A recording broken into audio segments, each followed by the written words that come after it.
ஹalleluya. மீண்டும் ஒரு முறை தேவனுடைய வேத பாடத்துக்கூடாக கடந்து செல்லும்படியாக தேவன் கொடுத்த தருணத்துக்காக தேவனை ஸ்தோத்தரிக்கிறேன். எனவே இந்த வேத பாடத்தை ஆரம்பிப்பதற்கு முன்பாக ஜெபத்தை ஏறெடுத்து ஒரு பாடலை பாடி நாங்கள் தேவனுடைய வார்த்தையை கற்றுக்கொள்ளும்படி இருக்கிறோம். ஆரம்ப ஜெபத்தை ஜெபிக்கும்படி நான் சிஸ்டர் ஷெரீனாவை நான் தாழ்மையுடன் கற்றுக்கொள்கிறேன்.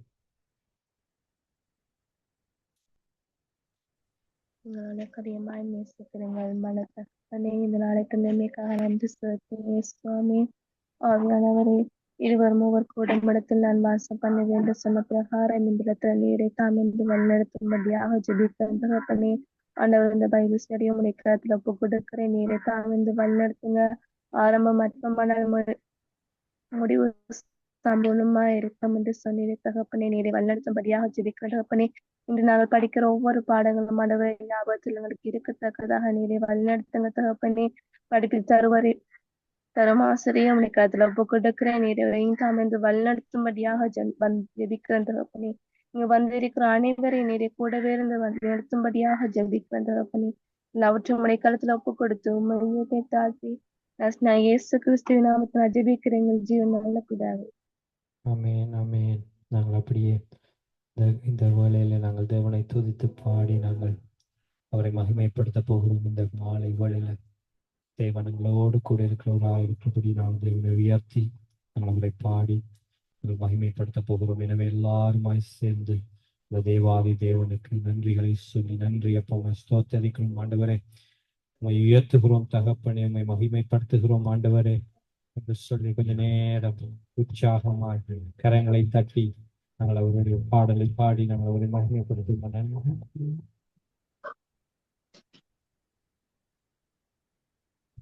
வான்மூவில் மீதறி வருவான், தூதர்கள் சூழ்ந்திட வருவான். இதோ வான்மூவில் மீதறி வருவான், தூதர்கள் சூழ்ந்திட வருவான். எண்ணில்லாத சுத்தருடன் மண்ணில்லாத சுத்தருடன் கண்ணிமை நேரத்தில் வழிபடுவார், கண்ணிமை நேரத்தில் வழிபடுவார். அல்லேலூயா, அல்லேலூயா, இயேசு வருகின்றார். அல்லேலூயா, அல்லேலூயா, இயேசு வருகின்றார். அல்லேலூயா, அல்லேலூயா, இயேசு வருகின்றார். மண்ணில் மரித்த தூயர் உயிர் தெழும்ப, பாரில் உயிருள்ளோர் மறுரூபம் அடைய. மண்ணில் மரித்த தூயர் உயிர் தெழும்ப, பாரில் உயிருள்ளோர் மறுரூபம் அடைய. அழிவென்பதே இனி இல்லையே, அழிவென்பதே இனி இல்லையே, வாழ்வோமே நீடூழி காலங்களாய், வாழ்வோமே நீடூழி காலங்களாய். அல்லேலூயா, அல்லேலூயா, இயேசு வருகின்றார். அல்லேலூயா, அல்லேலூயா, இயேசு வருகின்றார். இதோ வான்பூவில் மீதறி வருவார், உன் தூதர்கள் சூழ்ந்திட வருவார். இதோ வான்மூவில் மீதறி வருவார், உன் தூதர்கள் சூழ்ந்திட வருவார். எண்ணில்லாத சுத்தருடன், எண்ணில்லாத சுத்தருடன் கண்ணிமை நேரத்தில் வெளிப்படுவார், கண்ணிமை நேரத்தில் வெளிப்படுவார். அல்லேலூயா, அல்லேலூயா, இயேசு வருகின்றார். அல்லேலூயா, அல்லேலூயா, இயேசு வருகின்றார். அல்லேலூயா, அல்லேலூயா, இயேசு வருகின்றார். அல்லேலூயா, அல்லேலூயா, என் இயேசு வருகின்றார். அல்லேலூயா, அல்லேலூயா, என் இயேசு வருகின்றார். நன்றி அப்பா, இந்த மாலை வேளையிலே உம்முடைய வார்த்தையை பெற்றுக்கொள்ளும்படியாக தந்த தருணத்திற்காய் நன்றி ஆண்டவரே. ஆண்டவரே, நம்ம பாடத்தை கற்றுக் கொடுக்கிறதான அந்த உரிய காரியம் சிலுவையின் பின்னாலே மறைத்துக் கொள்கிறோம் அப்பா. நீர் எதை கற்றுக்கொள்ள விரும்புகிறீரோ அதை கற்றுத் தரும்படியாக நாங்கள் ஜெபிக்கிறோம் ஆண்டவரே. எல்லாவற்றையும் உடைய கரத்திலே கொடுக்கிறோம். தொடக்கத்தில் இந்த முடிவு வரைக்கும் உங்களுடைய ஆளுகை, உங்களுடைய பிரசன்னம் நம்மோடு கடந்து வரட்டும். எல்லாவற்றையும் உடைய பாதத்திலே கொடுக்கிறோம். ஏற்றுக்கொள்ளும் இயேசுவின் நம்பிக்கை கொண்டுள்ள பிதாவே. ஆமென், ஆமென், ஆமென். Sister Rebecca. Thank you pastor, thank you. எங்கள் பரலோகத்தின் பிதாவே, கண்மலை மீட்பராகிய கர்த்தாவே, என் வாயின் வார்த்தைகளும் இருதயத்தின் தியானமும் உம்முடைய சமூகத்தில் திருப்தியாக இருப்பதாக. துதிகன மகிமை ஒருவருக்கே செலுத்தி பாடத்துக்களை கடந்து செல்வோம். நாங்க கடந்த வாரங்களாக வெளிப்படுத்தல் தானியலை மட்டுமே கற்றுக்கொண்டு வராமல் மறைப்பொருட்களை குறித்தும் பார்த்து வந்தோம். கடந்த வாரம் சகோதரி சுபிதா ஒரு விடயத்தை பற்றி பகிர்ந்து கொண்டார். அதுதான் வேதத்துல இருக்கிறவங்க, அதாவது ஆதி ஆகமத்துல இருந்து வெளிப்படுத்தல் வர உள்ளவங்க நிறைய பேர் விழுந்து போனவங்க இருக்கிறாங்க, அதே நேரம் விழுந்து எழுந்தவங்களும் இருக்கிறாங்க. அப்ப அப்படிப்பட்டவங்களை குறித்து தியானிக்கும் போது அவங்க எதற்காக விழுந்தாங்க, எதனால கத்தரை விட்டு விலகி போனாங்க என்று அதை நாங்க அறிந்து கொள்ளும் போது அந்த தவறை நாங்க செய்யாம இருக்கிறதுக்கு எங்களுக்கு அது ஒரு பாடமாக இருக்கும் என்றபடியா நாங்க அதை குறித்து வருங்காலத்துல ஒவ்வொரு கத்தருக்கு சித்தமானால் ஒவ்வொரு கிழமையும் விழுந்து போனவர்களை குறித்து ஒரு பாடமாக எடுத்துக்கொண்டு ஒரு 10 நிமிஷம் அதற்காக ஒதுக்கி கொண்டு வெளிப்படுத்தலுக்கும் தானியலுக்கும் கடந்து செல்லலாம் என்று பிளான் பண்ணோம். வேதத்துல விழுந்தவர்களோட ஆதி ஆகமத்துல இருந்து பாத்தீங்கன்னா நிறைய சிறு பாத்திரங்கள், அதாவது தேவன் பயன்படுத்தின சிறு பாத்திரங்கள் நமக்கு பேர் தெரியாம இருக்கலாம். ஆனாலும் அவங்கள குறித்து கூட நாங்க பார்க்க போறோம் வரும் வாரங்களில. நமக்கு எல்லாருக்குமே தெரிஞ்ச ஈவன் நம்ம பவுல நம்ம எல்லாருக்குமே தெரியும். அவர் கூட விழுந்து எழும்பினவர் தான். ஏனென்றா அவர் சொல்கிற ஒரு அவர்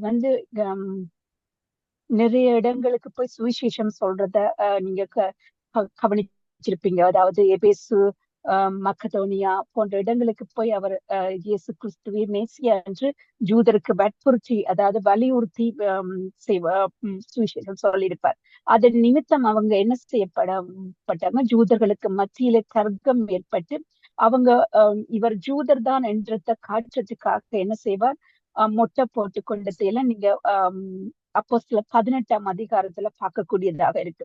ஆனா அது அவர் அது போட்டுக்கொண்டதுக்கான காரணம் அவர் மற்றவர்களுக்கு தான் இடரலா இருக்கக்கூடாது. ஏனண்டா ஏசப்பா சொல்றத ஒருவன் மற்றவர்களுக்கு இடரலா இருக்கக்கூடாதுன்றது அவர் உறுதிப்படுத்துறார். அதற்காகவேதான் அவர் அந்த இடத்துல மொட்டை போட்டிருப்பார். ஆனாலும் என்னது, நியாய பிரமாணத்தின்படி அவர் அதை செய்திருப்பார்.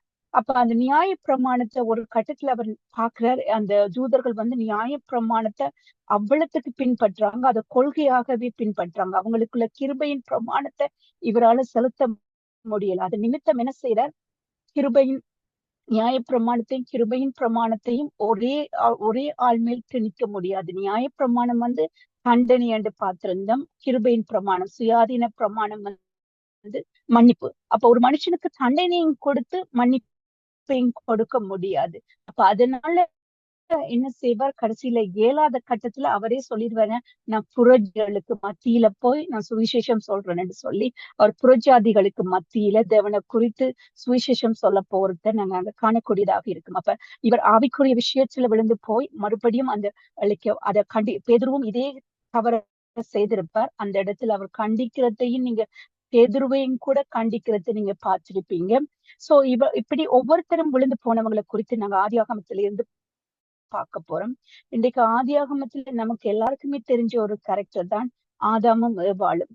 இந்த ஆதாம் ஏவாளை குறித்து நாங்க பாக்குறதுக்கு நமக்கு எல்லாருக்குமே தெரியும், ஆதாம் ஏவாள் ஏன் விழுந்து போனாங்கன்னு பார்த்தோம்னு சொன்னா நமக்கு எல்லாருக்குமே தெரியும், அவங்க பழம் சாப்பிட்டதுனாலதான் விழுந்து போனாங்கன்னு. நிச்சயமா அதுவும் ஒரு காரணம் தான். ஆனா அது மட்டும் காரணம் இல்லை என்றதுதான் நாங்க பார்க்க போறோம். அதாவது தேவன் முதலாவதாக என்ன செய்யறார், எல்லாவற்றையும் உண்டாக்கிட்டு அது மிகவும் நன்றா இருக்கிறதுன்றத ஆதியாகமம் 1:31 பார்க்கக்கூடியதாக இருக்கு. ஆதாமும் ஏவாளும் என்ன பரிபூர்ணமாக பூமியில் வாழ்வதற்கு ஏற்ற விதத்துலதான் படைக்கப்பட்டார்கள். அவர்களுக்கு எந்த குறையும் இருக்கவில்லை.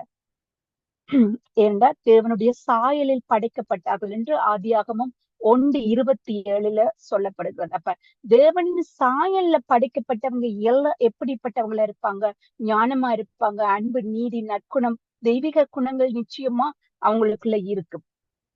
அப்ப நம்ம எல்லாருமே நம்மளுக்கு ஞானம் இல்லாதாலதான் அவருடைய கண்கள் திறக்கப்பட வேண்டும் என்று அந்த சர்வம் சொன்னதன் நிமித்தம் என்ன செய்தாங்க, பழத்தை சாப்பிட்டார். ஆனா ஆதாம் என்ன எப்படிப்பட்ட ஒரு ஞானவானனாக இருந்தான்ன்றதை நாங்க பார்க்க போறோம். ஆதியாகமம் 2:23 அப்பொழுது அதாவது என்ன செய்றார், ஏவாளை தேவன் விழா எலும்ப எடுத்து உருவாக்கினதும் ஏவாளுக்கு ஆதாம் பேர் வைக்கிறது எப்படி என்று சொன்னா, இவள் என் எலும்பில் எலும்பும் என் மாமிசத்தில் மாமிசமாய் இருக்கிறாள், இவளுக்கு மனுஷி, அதாவது மனுஷி என்று, அதாவது என்ன செய்ற, உருவாக்கப்பட்ட தேவன் எப்படி ஏவாளை உருவாக்கினார் என்றதை அறிந்து என்ன செய்ற, அவருக்கு மனுஷி என்று பெயரிடுகிறார், எலும்பின் எலும்பாக. அப்ப ஒரு ஞானம் இல்லாத ஒருவனால என்ன செய்ய முடியாது, எப்படி இவள் உருவாக்கப்பட்டாள் என்றது எல்லாம் என்ன செய்ய முடியாது, கண்டு கொண்டு அதற்குரிய பேரை வைக்க முடியாது. அது மட்டும் இல்லாம அடுத்து இன்னொரு காரியம் 2:19 என்ன செய்ற, தேவனாகிய கர்த்தர் வெளியின் சகலவித மிருகங்களையும் ஆகாயத்தின் சகலவித பறவைகளையும் மண்ணினாலே உருவாக்கி ஆதாம் அவைகளுக்கு என்ன பேரிடுவான் என்று பார்க்கும்படி அவைகளை அவனிடத்தில் கொண்டு வந்தார். அந்த ஜீவாய்ந்துக்கள் ஆதாம் எந்தெந்த பேரிட்டானோ அதுவே அதற்கு பேராயிற்று. அப்ப அந்த அத்தனை, அதாவது காட்டு மிருகங்களையும் நாட்டு மிருகங்கள் எல்லாவற்றையும் என்ன செய்யறார், தேவன் கொண்டு வந்து ஆதாம் என்ன பேரை வைப்பான். அப்ப அந்த நாட்டு மிருகம் காட்டு மிருகத்துக்கெல்லாம் என்ன, அது உருவாக்கப்பட்ட விதத்தை வச்சு ஆதாம் அன்று அதற்கு பேரை கொடுத்தார். அப்ப அந்த பேரை கொடுத்தது நிமித்தம் அந்த பேர் தான் இன்று வரை நிலைத்திருக்கிறது. ஆனா இதுல இன்னொரு விஷயம் நாங்க கண்டு கொள்ள வேண்டியது இருக்கு. அதாவது இந்த ஆதியாகமத்துல நீங்க 1ஆம் அதிகாரத்திலிருந்து 11ஆம் அதிகாரம் வரையும் அவ்வளவு பொக்கிஷம் இருக்கு. அதுதான் இந்த பூமிக்குரிய பொக்கிஷம். இந்த பூமி எப்படி உருவாக்கப்பட்டது, எப்படி இந்த சமுத்திரம், கடல் எல்லாமே எப்படி உருவாக்கப்பட்டதுல இருந்து இந்த சயின்ஸ் என்றே சொல்லலாம், ஒரு ஹிஸ்டரியே அந்த அதிகாரங்களுக்குள்ள இருக்கிறத காண முடியும். அது ஒவ்வொரு வார்த்தைக்கு வார்த்தை தியானிக்கக்கூடியதாக இருக்கும். நீங்க முடிஞ்சா அதை தியானிச்சு பாருங்க. ஆனா இங்க இன்னொரு காரியம் இந்த நேரத்துல நான் சொல்ல விரும்புறேன் என்னன்னா, நான் உண்மையிலேயே கர்த்தர் வார்த்தையாலதான் நான் இந்த அதிகாரத்தை தியானிப்பதற்கு முன்னாடி நான் நினைச்சதெல்லாம் தேவன் வார்த்தையினாலே எல்லாவற்றையும் உண்டாக்கினாரு. ஆனா இங்க இந்த வசனத்துல என்ன சொல்லப்படுற, தேவனாகிய கர்த்தர் வெளியின் சகலவித மிருகங்களையும் ஆகாயத்தின் சகலவித பறவைகளையும் மண்ணினால் உருவாக்கி, ஆதாம எப்படி உருவாக்கினாரோ அதே மாதிரி தான் என்ன செய்யற தேவன் ஒவ்வொரு மிருகங்களையும் உருவாக்குறார். அப்ப நாம என்ன, நோவா காலத்துல பூமி அழிக்கப்பட்டதுன்னு தெரியும். ஆனா அதன் பின்பு சயின்ஸ்ல சொல்றாங்க கிட்டத்தட்ட 10,000 மிருகங்கள், இன்று வரையும் 10,000க்கு மேற்பட்ட மிருகங்கள் இந்த பூமியில இருக்குன்னு சொல்லி. அப்ப இந்த 10,000த்துக்கு உரிய மிருகங்களையும் என்ன செய்திருக்கிறார் தேவன், தன் கைகளால, தன் மண்ணினால, தன் கைகளாலே உருவாக்கி இருக்கிறார். அப்ப இந்த சகலவித மிருகங்களையும் தேவன் என்ன செய்தார், ஆதாம் எப்படி செய்தாரோ அதே போலதான் இந்த மிருகங்களையும் பறவைகளையும் உருவாக்கி இருக்கிறார். அப்ப நோவா காலத்துல எப்படி பூமி அழிக்கப்பட்டதற்காக நம்ம வருத்தப்பட்டிருப்போம், என்னடா கர்த்தர் சிருஷ்டித்த பூமியே கர்த்தரை அழிக்கிறாருன்றைக்க. இப்ப நம்ம ஒரு உதாரணத்துக்கு ஒரு பிள்ளைக்கு என்ன செய்வோம், ஒரு பொருளை வாங்கி கொடுத்துட்டோம்டா அது நம்ம பணம் கொடுத்து வாங்கின பொருளா இருக்கும். என்ன செய்வோம், அதை அந்த பிள்ளை ஒழுங்காக உபயோகப்படுத்த இல்லைன்னு சொன்னா நமக்கு அந்த பிள்ளை மீது என்ன செய்யறோம், கோவப்படுகிறோம். இதுல அருமை உனக்கு தெரியுமா, இதுக்காக நான் எவ்வளவு கஷ்டப்பட்டிருப்பேன் சொல்லி அந்த பிள்ளைக்கு அடிச்சும் கூட இருப்போம். ஆனா தேவன் எவ்வளவு பொறுமையாக இருந்து இந்த 10,000த்துக்கு மேற்பட்ட மிருகங்களை, காட்டு மிருகங்கள், நாட்டு மிருகங்கள் எல்லாவற்றையும் உருவாக்கி இந்த பூமியை தனக்காக உருவாக்கினார். எதற்காக உருவாக்கினார், தனக்கு பக்தி உள்ள சந்ததி உருவாக்கும் என்று சொல்லி. அதனாலதான் அந்த மல்கியா 2:15 நாங்க பார்க்க முடியும். அவர் ஒருவனை அல்லவா உண்டாக்கினார், அவருக்குள்ளே ஆவி பரிபூர்ணமா இருந்தது. ஆனா ஏன் அப்படி பரிபூர்ணமா இருந்ததுக்குண்டா அவன் பக்தி உள்ள சந்ததியை உருவாக்குவதற்காக. ஆதாம உண்டாக்கினதே பக்தி உள்ள சந்ததியை உருவாக்க வேண்டும் என்றதுக்காகத்தான். அப்ப இப்படி தேவன் பார்த்து பார்த்து செய்த சந்ததியும் பார்த்து பார்த்து உண்டாக்கின பூமி சீர்கேடாக இருக்கும் போது தேவன் எவ்வளவு துன்பப்படுவார், எவ்வளவு மன வருத்தப்படுவார் என்றது நம்மளால உணரக்கூடியதாக இருக்கும். அதன் நிமித்தம் தான் என்ன செய்யற, இந்த பூமி அழிவுக்கு ஆக்கின தீர்ப்புக்கு உள்ளாக்கப்படுகிறது. அப்ப நாம என்ன நினைக்கிறோம், ஐயோ சில பேர்லாம் காதால கேட்டிருக்கேன், தேவன் இருந்தா இப்படி எல்லாம் அட்டூழியம் நடக்குமா, இந்த பூமியில இப்படி எல்லாம் அழிவு வருமா, கடவுள் எங்கேன்றெல்லாம் கேட்டிருக்கிறாங்க. ஆனா அந்த அந்த அட்டூழியமும் அந்த அந்த ஆக்கின தீர்ப்புக்கு அந்த பூமி வைக்கப்படுது என்று சொன்னா அது கர்த்தருக்கு பிரியமில்லாத காரியங்கள், அதாவது அக்கிரமங்கள் மிகுதியாக இருக்கிறது நிமித்தம் அவருடைய கோப ஆக்கினதான் அதை வெளிப்படுத்துது. அப்ப நாம எப்பவுமே என்ன செய்யறதில்ல, நம்ம செய்த தவறுகளை நாம உணர்ந்து கொள்றது இல்லை. அப்போ ஒரு இயற்கையின் அழிவோ இல்லாட்டி ஏதோ ஒரு அழிவு ஒரு தேசத்துக்கு வருதுன்னு சொன்னா, ஒரு யுத்தமோ இல்லாட்டி ஒரு கொள்ளை நோயோ ஒரு தேசத்தின் மேல வருதுன்னு சொன்னா, அந்த தேசத்துக்கு தேவன் என்ன செய்யறார், அங்க அக்கிரமங்கள் மிகுதியாக இருப்பதன் நிமித்தம் அவர் தீங்குக்கு மனஸ்தாபப்படுகிற தேவன். நம்ம எல்லாருக்குமே தெரியும், நினிவே பட்டணம் அழிக்கப்படாமல் காக்கப்பட்டதுக்கு காரணமே அவங்க அந்த தீங்கு கைகளின் தங்கள் கைகளை சுத்தப்படுத்தி கொண்டு தேவனுக்கு முன்பாக அவங்க என்ன செஞ்சாங்க, எல்லா கிரியைகளையும் விட்டு வந்ததன் நிமித்தம் அவர் தீங்குக்கு மனஸ்தாபப்பட்டு நினிவே பட்டணத்து மக்கள் அந்த 1,40,000 பேரையும் அவர் பாதுகாத்து கொண்டார் என்று சொல்லப்படுது.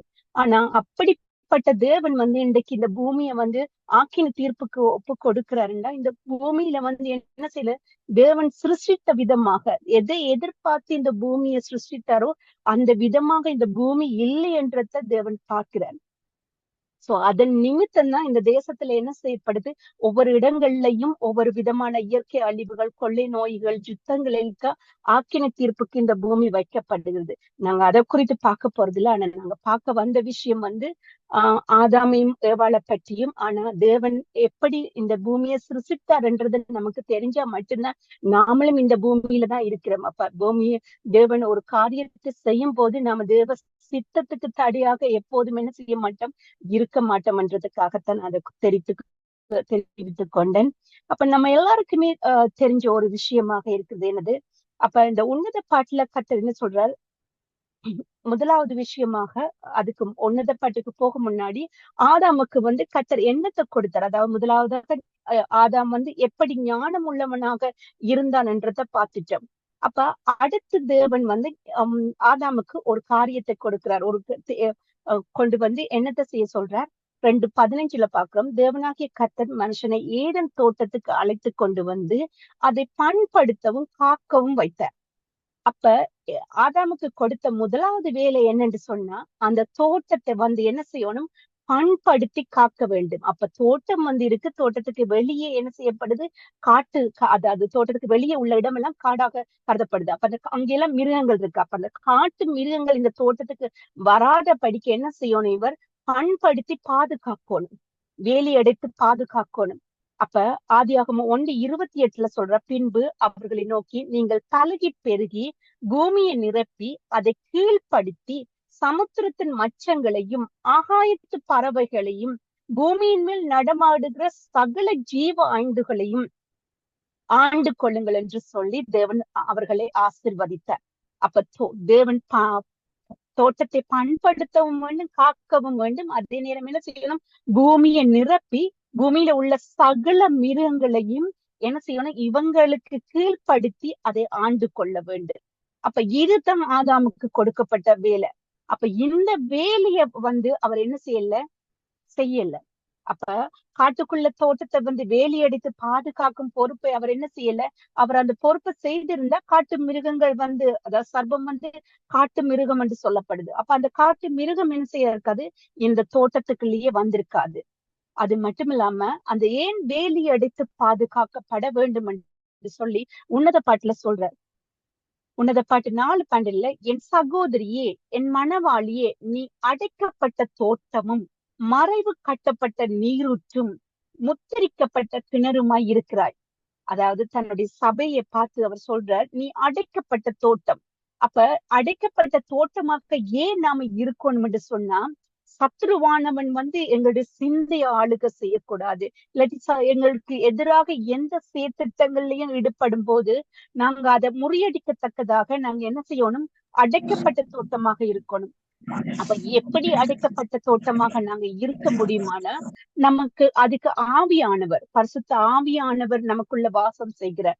அவர் நமக்கு உதவி செய்யறார். அடுத்து 2வது நாங்க ஜெபத்திலையும் வேதத்திலையும் தியானிச்சு, வேதத்திலையும் ஜெபத்திலையும் நாங்க இருக்கும் போது என்ன செய்யப்படுறோம்? நாங்க அடைக்கப்பட்ட தோட்டமாக இருக்கிறோம். அப்ப அதனாலதான் அந்த அடைக்கப்பட்ட தோட்டமாக நாங்க இருக்க வேண்டும் என்றதைத்தான் தேவன் விரும்புறார். அப்படி அடைக்கப்பட்ட தோட்டமாக நீங்க இருக்கும் போது என்ன செய்யறது? தேவனுக்கு உரிய பாத்திரமாக விளங்குவீங்க. அப்ப அதனாலதான் அவர் சொல்றாரு, அதே வேலையத்தான் என்ன செய்யறார்? ஆதாமுக்கு கொடுக்கிறார். அப்ப அங்க அடைக்கப்படாம இருந்ததுனால அவர் கொடுத்த வேலையை என்ன செய்யல? முதலாவதாக செய்யல. அப்ப தோட்டத்தை அவர் என்ன செய்தார்? பண்படுத்தி காக்காம போயிட்டார். அதுதான் அவர் செய்த முதலாவது வேலை. அவருக்கு கொடுக்கப்பட்ட வேலையை அவர் செய்யாதது நிமித்தம் அது முதலாவது. 2வது விஷயம் நாங்க பாக்குறோம், காட்டு மிருகங்களை கீழ்ப்படுத்தி ஆண்டு கொண்டு பல்கி பெருகும்படி சொல்றார். அப்ப காட்டு மிருகங்களை என்ன செய்யணும்? இவர் தனக்கு கீழ்ப்படுத்தி கொண்டு ஆண்டு கொள்ள வேண்டும். அப்ப அப்படி ஆண்டு கொள்ள சொல்லும் போது, ஆனா இவர் என்ன செய்யற? சர்ப்பம் உள்ள வந்ததும் ஏவாள் என்ன செய்யற? சர்ப்பத்தின் சொல்லுக்குத்தான் ஏவாள் கீழ்ப்படுகிறதா இருக்கு. அப்ப தேவன் என்ன சொல்ற? நீங்க அந்த மிருகங்களை ஆண்டு கொள்ளுங்கள் என்று சொல்லும் போது இவங்க என்ன செய்யறாங்க? அந்த அந்த ஆளுகையை யார்கிட்ட கொடுத்துட்டாங்க? சர்ப்பத்திட்ட கொடுக்குறாங்க. அப்ப அதனாலதான் தேவன் எப்போது அந்த ஆளுகைய சர்ப்பம் எடுத்துக்கொண்டதோ, தேவன் இயேசு கிறிஸ்துவானவர் தான் சிலுவையில் அறையப்பட்டது நிமித்தமாக ஜெயம் கொண்டு பெற்றுக் கொள்கிறார். அதனாலதான் வெளிப்படுத்தல் சொல்லப்படுகிறது, பூமியின் அதிபதியாகிய இயேசு கிறிஸ்துவானவர், ராஜாக்களின் அதிபதியான இயேசு கிறிஸ்துவானவர், பாதாளத்துக்கு மரணத்துக்கு உரிய திறவுகோலை உடையவர். அப்ப சகலத்தையும் என்ன செஞ்சுட்டார்? சகலத்தையும் சாத்தானிட்ட இருந்து மறுபடியும் அவர் ஆதாம் இழந்த எல்லாவற்றையும் இவர் 2ஆம் ஆதாமாக சகலத்தையும் மீட்டுக் கொள்கிறார். அப்ப அந்த இடத்துல என்ன சொல்ற? 2 காரியங்களை ஆதாம் தவற விடுகிறார். அதாவது தோட்டத்தை பண்படுத்தி காக்காமல் போனது ஒன்று. அடுத்து காட்டு மிருகங்களை கீழ்ப்படுத்தி ஆண்டு கொள்ளாமல் அதன் பேச்சுக்கு செவி கொடுக்குறாங்க. 3வது தேவன் சாப்பிடக்கூடாது என்று சொன்ன பழத்தை அவங்க சாப்பிடுறாங்க. அதாவது தேவன் ஏன் அந்த பழத்தை சாப்பிடக்கூடாது? மரணமே இல்லாத நித்திய ஜீவனை வைத்திருக்கிறார். அதாவது வேதனை இல்லாத வாழ்க்கை. அதன் நிமித்தமாக ஜெயம் கொண்டு என்ன செய்யணும்? ஒரு பக்தி விருத்திக்கான சந்ததியா ஆதாம் கொண்டு வரணும் என்றுதான் அவருடைய திட்டமாக இருந்தது. அப்ப அதனால என்ன செய்தார்? அந்த இடத்துல அந்த பழத்தை சாப்பிடக்கூடாது என்று சொல்லும் போது அதை சாப்பிட்டது நிமித்தம் 3வது குற்றத்தை செய்து கொள்கிறார். அடுத்து இச்சையில விழுந்து போறது. அந்த பார்த்தோம் என்று சொன்னா, ஆதியாகமம் 3ஆம் அதிகாரம் 6வது வசனம் சொல்கிறது, அப்பொழுது ஸ்திரீயானவள் அந்த விருட்சம் புசிக்கவும் நல்லதும் பார்வைக்கு இன்பமும் புத்தியை தெளிவிக்கிறதுக்காக படத்தக்க விருட்சமாய் இருக்கிறது என்று கண்டு அதன் கனியை பறித்து புசித்து தன் புருஷனுக்கும் கொடுத்தாள், அவனும் புசித்தார். அப்ப இங்க நாங்க பார்க்கக்கூடியதா இருக்கு 3 வகையான இச்சைகளையும், அதாவது யாக்கோபு சொல்வார், மாமிசத்தின் இச்சை, கண்களின் இச்சை, ஜீவனத்தின் பெருமை என்று சொல்லுவார். அந்த 3 இச்சைகளையும் இங்கு ஏவாள் விழுந்து போகிறத காணக்கூடும். புசிப்புக்கு நல்லது, கண்களின் இச்சையால என்ன சொல்ல விழுந்து போறா. பார்வைக்கு இன்பமானது புசிப்புக்கு நல்லதுன்றது மாமிசத்தின் இச்சை. அதாவது எங்களை சரீரத்துக்கு இது சாப்பிட்ட என்ன ஆகும்? சரீரத்தின் பசி அடங்கும். அப்ப மாமிசத்தின் இச்சையால புசிப்புக்கு நல்லது, கண்களின் இச்சை பார்வைக்கு இன்பமாக இருக்கிறது. அப்ப பார்வைக்கு இன்பமாக இருக்கிற நிமித்தம் என்ன செய்யறா? அந்த பழத்தை ஜீவனத்தை புத்தியை தெளிவிக்கிறது. அதுதான் ஜீவனத்தின் பெருமை. அப்ப இந்த 3 இச்சைகளையும் என்ன செய்யறா? அவ விழுந்து போறா 3 வகையான இச்சையில. அடுத்து பாக்குறோம், செய்த தவற என்ன செய்யாங்க? உணராம மற்றவங்களை குற்றப்படுத்துறாங்க. ஆதாமிட்ட கேட்கிறாங்க. அப்பொழுது தேவனாகிய கர்த்தர் ஸ்திரீயை நோக்கி, நீ இப்படி செய்தது என்னதென்றால், ஸ்திரீயானவளோ சர்ப்பம் என்னை வஞ்சித்தது என்று சொன்னார். ஆனா ஸ்திரீயை கேட்கும்போது ஸ்திரீ சர்பத்தை சொல்கிறார். ஆனா அதுவே ஆதாமிட்ட கேட்கும்போது என்ன சொல்றார்? தேவரீர் நீங்க தந்த ஸ்திரீயானவள் அவ்விருட்சத்தின் கனியை எனக்கு கொடுத்தார். அப்ப அங்க தவறு செய்யப்பட்டதுன்றதை என்ன செய்யல, அவங்க உணர இல்ல. உணராம என்ன செய்றாங்க, மற்றவங்களை குற்றப்படுத்துறாங்க. ஸ்திரீ வந்து சர்பத்தை குற்றப்படுத்துது, ஆதாம் வந்து ஏவாளை குற்றப்படுத்துறதாக இருக்கு. அப்ப அந்த நேரத்துல அவங்க என்ன தவறுகளை திருத்தி கொண்டு, அதாவது தாங்க தவறு விட்டுட்டோம், தேவன் எதை குறித்து எதற்காக நம்மளை இந்த பூமிக்கு கொண்டு வந்தார்ன்றத உணராது, அவங்களோட தவறை உணராது என்ன செய்யறாங்க, மற்றவங்களை குறித்து குற்றச்சாட்டப்படுகிறார்கள். மற்றவர்கள் மீது தங்களுடைய பழிய போடுவது நிமித்தம் என்ன செய்றாங்க, தேவனை என்னவும் கோபப்படுத்துறாங்க. அந்த நேரத்துல ஒருவேளை நான் அப்படி நினைச்சிருக்கிறேன், ஒருவேளை இவங்க உணர்வு அடைந்திருந்தா அந்த இடத்துல தேவன் இடத்துல மன்னிப்பு கேட்டிருந்தா நிச்சயமா அவங்க சபிக்கப்பட்டு இருக்க மாட்டாங்கன்னு நான் நினைக்கிறேன். ஏன்டா தேவன் மன்னிக்கிற தேவன், ஏன்டா நம்மள 70,000 தடவை மன்னிக்கிற தேவனாக இருக்கிறபடியா நிச்சயமா இந்த தவறை என்ன செய்திருப்பா, அந்த இடத்துல அவர் திருத்தி இருப்பாருன்னு நான் நினைக்கிறேன். அப்ப இவங்க உணர்வு அடையாத நிமித்தம் என்ன செய்யப்படுகிறது, இவங்க வந்து உடனே இவங்க சபிக்கப்படுறது மட்டும் இல்லாம அந்த தோட்டத்தை விட்டு வெளியேற்றப்படுறாங்க. அப்ப அந்த தோட்டத்தை விட்டு ஏன் வெளியேற்றப்பட்டாங்கன்றதுக்கான காரணம் வந்து நிறைய இருக்குது. ஆனாலும் நான் ஒரு காரணத்தை மட்டும் இங்க சொல்லிட்டு போறேன். என்னன்னா அது வந்து என்ன இலக்கியம், அதுக்கு காரணம் வந்து இலக்கியம், அதாவது நமக்கு ஜீவ விருட்சத்தின் கனி இருக்கிறது, அதாவது அது நித்திய ஜீவனுக்குரியது. அப்ப அந்த நித்திய ஜீவனுக்கு ஒரு பாவம் செய்த ஒரு மனுஷனால என்ன செய்ய முடியாது, நித்திய ஜீவனை அடைய முடியாது. அப்ப அந்த நித்திய ஜீவனை அடையிற அந்த கனியை எடுத்து என்ன செய்யக்கூடாது, இவங்க புசிக்க கூடாது, புசிக்க முடியாது. காரணம் என்னன்னா இவங்க பாவத்துல விழுந்து இப்ப சபிக்கப்பட்டவர்களாக இருக்கிறாங்க. அப்ப இவங்க ஜெயம் கொள்றவங்க, அதனாலதான் வெளிப்படுத்தல நாங்க பார்க்கக்கூடியதாக இருக்கும். ஆவியானவர் சபைகளுக்கு சொல்கிறதை காதுள்ளவன் கேட்க கடவன், ஜெயம் கொள்கிறவன் எவனோ அவனுக்கு தேவனுடைய பரதேசியின் மத்தியில் இருக்க ஜீவ விருட்சத்தின் கனியை புசிக்க கொடுப்பன். அப்ப என்ன செய்யணும், ஜெயம் கொள்ளணும். அதாவது ஏசப்பா என்ன காரியங்களை எல்லாம் மானிடனாக வந்து அவர் எதையெல்லாம் மீட்டு கொண்டாரோ, எதையெல்லாம் ஜெயம் கொண்டாரோ அவற்றை எல்லாவற்றையும் நாங்க ஜெயம் கொள்ளும் போது, அதுதான் 3 கண்களின் இச்சை, மாமிசத்தின் இச்சை, ஜீவனத்தின் பெருமையில இருந்து என்ன செய்யணும், நாங்க இந்த 3 இச்சைகள்ல இருந்து எங்களை நாங்க தகுதிப்படுத்தி ஜெயம் கொள்ளும் போது, இச்சைகளை சிலுவையில அறைந்து நாங்க ஜெயம் கொள்ளும் போதுதான் இந்த ஜீவ விருட்சத்தின் கனியை நாங்க என்ன செய்ய முடியும், புசிக்க கொடுப்பார். அப்ப அந்த ஜீவ விருட்சத்தின் கனியை அவர்கள் புசிப்பதற்கு தகுதி இல்லாதது நிமித்தம் தான் என்ன செய்யறாங்க, அவர்கள் அந்த தோட்டத்தை விட்டு வெளியேற்றப்படுகிறார்கள். ஆனா இப்படி செய்த தேவனுடைய அன்பையும் இங்க நான் சொல்லி ஆகணும். அப்ப இவங்க இத்தனை காரியங்கள் செய்த போதும் தேவன் ஒரு காரியத்தை சொல்லி ஆகணும். அதாவது ஆதியாகமம் 4:1 ஆதாம் தன் மனைவியாகிய ஏவாளை அறிந்தான், அவள் கர்ப்பவதியாகி காயினை பெற்று கர்த்தரால் ஒரு மனுஷனை பெற்றாள் என்றான். அப்ப நம்ம எல்லாருக்கும் தெரியும், அதாவது ஏவாள் வந்து முதல் பெண். அப்ப அவக்கு வந்து முதல் பிரசவம். அப்ப முதல் பிரசவத்துல அவக்கு என்ன செய்யலாம், எப்படி நமக்கு எல்லாருமே எப்பவுமே ஒரு மாதிரி இருக்கும் இல்லையா, நம்ம அந்த மாதிரியை பார்த்துட்டுதான் இல்லாட்டி கூகுள்ல போய் சர்ச் பண்ணுவோம், இல்லாட்டி ஏதோ ஒரு மாதிரி நமக்கு இருந்தா தான் ஓ இது இப்படியாத்தான் இருக்கும் என்று நாமளை என்ன செய்வோம், சாந்தப்படுத்தி கொள்ளுவோம். ஆனா இங்க வந்து ஏவாளுக்கு அந்த சாய்ஸே இல்லை. ஏன்னா அவதான் முதலாவது பெண், அப்ப முதலாவது கர்ப்பம். அப்ப ஆனா அந்த நேரத்துல அவ இவ்வளவு பயத்துக்குள்ள கடந்து போயிருப்பா.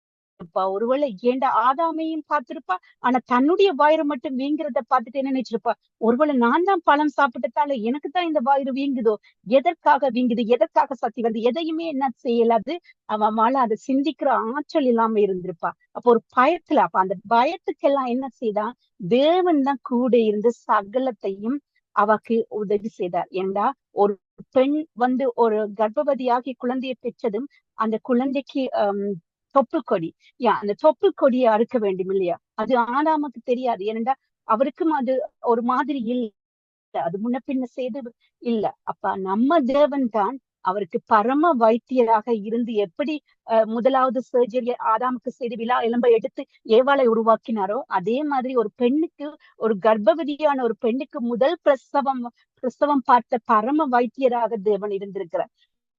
அதனாலதான் அந்த வார்த்தை சொல்து, கர்த்தரால் ஒரு மனுஷனை பெற்றேன். ஏன்னா அந்த நேரத்துல கூட தேவன் தோட்டத்தை விட்டு வெளியேற்ற விட்டோன்னே இவங்க போகட்டு, இவங்க என்ன ஆனாலும் தேவன் உண்டு, தான் உண்டாக்கின மனுஷனை குறித்து அவருக்கு எப்போதுமே ஒரு கர்சனை இருக்கு. அந்த கர்சனை நிமித்தம் தான் அவர் எங்களோடு கூடவே இன்று வரையும் பயணிச்சு கொண்டிருக்கிறார். அப்ப அந்த நேரத்துல ஏவாளுக்கு சகல காரியங்களையும் அவருக்கு விளங்கப்படுத்தி சகல பிரசவத்துல கூடவே இருந்து அந்த முதல் குழந்தையை பெற்றுக்கொள்ள தேவன் தாமே கூட இருந்தார். எப்படி ரெபேக்கா பிரசவமானதும் குழந்தை வயிற்றுல சொல்லும் போது அதன் அர்த்தத்தை அது எப்படியா இருக்குமோ என்று தேவனிடத்துல சென்று கேட்கும் போது தேவன் அதை விளங்கப்படுத்துகிறார். அதே மாதிரி தான் இங்க ஏவாளுக்கு சகல காரியங்களையும் தேவன் சொல்லி கொடுத்து அந்த பிரசவத்துல உதவி செய்திருக்கிறார். அப்ப நம்ம தேவன் எப்படிப்பட்ட ஒரு அன்பான தேவன் என்றதை நாங்க இங்க காண முடியும். ஏண்டா அவருக்கு எவ்வளவு கவலையா இருந்திருக்கும். இந்த பூமியை சிருஷ்டித்து அந்த பூமியில அவர் எதிர்பார்த்த ஒரு காரியம் நடக்காத பொடிக்கு ரொம்பவே நாங்க உடைஞ்சு போயிடுவோம். ஆனாலும் தேவன் என்ன செய்யல, அந்த காரியங்களை எல்லாம் விட்டுட்டு அவருக்கு தேவையான எல்லாவற்றையும் செய்து கொண்டுதான் இருக்கிறார். அப்ப தேவனுடைய அன்பு அங்கதான் நாங்க காணக்கூடியதா இருக்கும். அதனாலதான் தேவன் அன்பாகவே இருக்கிறார். அவருடைய அன்பு எங்க தொடங்கிச்சுது, ஆதாம் ஏவாள்ல தொடங்கி சிலுவை பரியாந்தம் அவருடைய அன்பு இருக்கு. சிலுவை பரியாந்தம் மட்டும் இல்ல, கடைசி வெளிப்படுத்தல நாங்க புதிய பூமி, புதிய வானம், புதிய தேசத்திலையும் கூட, புதிய எருசலேம்ல கூட அவர் அன்பாக தந்திருக்கிறார். அங்கேயும் அவர் அன்பானவராக தந்திருக்கிறார். அப்ப நம்முடைய தேவன் எப்பவுமே அன்பான தேவனாக இருக்கிறத நாங்க காணக்கூடியதாக இருக்கு. அப்ப இங்க நாங்க ஆதாம் ஏவாள குறித்து நாங்க பார்க்கும்போது கீழ்ப்படியாத முதலாவதாக நாங்க பாக்குறோம், தேவனுடைய கட்டளைகளுக்கு கீழ்ப்படியாததை நாங்க பாக்குறோம். அதைத்தான் அந்த கீழ்ப்படியாததை குறித்து உபகாரமும் 30:19 சொல்லப்படுகிறது. நான் ஜீவனையும் மரணத்தையும் ஆசீர்வாதத்தையும் சாபத்தையும் உனக்கு முன்பும் வைத்தேன் என்று உங்கள் மேல் வானத்தையும் பூமியையும் இன்று சாட்சியாக வைக்கிறேன். ஆகையால் நீ உன் சந்ததியை பிழைக்கும்படிக்கு நீ ஜீவனை தெரிந்து கொண்டு கர்த்தர் உன் பிதாக்களாகிய ஆபிரகாமுக்கும் ஈசாக்குக்கும் யாக்கோபுக்கும் கொடுப்பேன் என்று அவர்களுக்கு ஆணையிட்டு கொடுத்த தேசத்தில் குடியிருக்கும்படி உன் தேவனாகிய கர்த்தரில் அன்பு கூர்ந்து அவர் சந்ததிக்கு அவர் சத்தத்துக்கு செவி கொடுத்து அவரை பற்றி கொள்வாயாக. அவரே உனக்கு ஜீவனும் தீர்க்க ஆயுசுமானவர். அப்ப தேவன் இங்க சொல்றது என்ன ஒரு காரியத்தை நாங்க பார்க்க முடியும். நம்ம தேவன் எதையும் வற்புறுத்தி செய்ய சொல்றதே இல்லை. நம்ம தீர்மானம் நாம தான் எடுக்கணும் என்று தேவன் விரும்புறார். அதனாலதான் ஜீவனையும் மரணத்தையும் ஆசீர்வாதத்தையும், அதனால நாவின் அதிகாரத்துலதான் ஜீவனும் மரணமும் இருக்குன்னு சொல்றார். எந்த கனியை நாங்க புசிக்கணும் என்று விரும்புறோமோ அந்த கனியை புசிப்போம். அதே மாதிரி ஆசீர்வாதத்தையும் சாபத்தையும் என்ன செய்யறார், நமக்கு முன்பாக வைத்திருக்கிறார். அப்ப நமக்கு ஆசீர்வாதம் வேணுமா சாபம் வேணுமான்றத நாம தான் தீர்மானிக்கணும். அப்ப தேவன் எங்களுக்கு எப்பவுமே தீர்மானத்தை நாம எடுத்துக்கொள்ளும்படியாக தான். அதேதான் ஆதாமுக்கும் ஏவாளுக்கும் வைத்தார். ஆசீர்வாதத்தையும் ஜீவ விருட்சத்தின் கனியையும் வைத்தார், நன்மை தீமை அறியக்கூடிய கனியையும் வைத்தார். எதை நீங்க அதே அந்த அந்த அந்த நன்மை தீமைக்கு அறியத்தக்க கனிக்கு பதிலா ஜீவ விருட்சத்தின் கனியை எடுத்து புசித்திருந்தா எவ்வளவு நன்றா இருக்கும். ஆனா அதனாலதான் ஆசீர்வாதமும் சாபமும் எப்பவுமே நமக்கு முன்பாகத்தான் இருக்கு.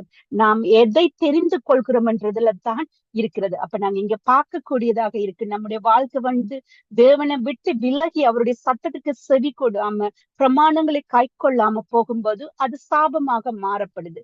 அதாவது நம்ம வாழ்க்கை அவருடைய கட்டளைக்கு செவி கொடுக்காம போகும்போது அது சாபமாக மாற்றப்படுகிறது. அதுவே தேவனுக்கு கீழ்ப்படிந்து அவருடைய கட்டளைகளை கை கொள்ளும் போது அது ஆசீர்வாதமாக மாற்றப்படுகிறது. அப்ப இங்க ஆதாம் ஏவாள் செய்த தவறுகளை நாங்க காணக்கூடியதாக இருக்கு. அதாவது ஒன்று முதலாவதாக தேவனுடைய கட்டளைக்கு கீழ்ப்படியாது இருந்தார்.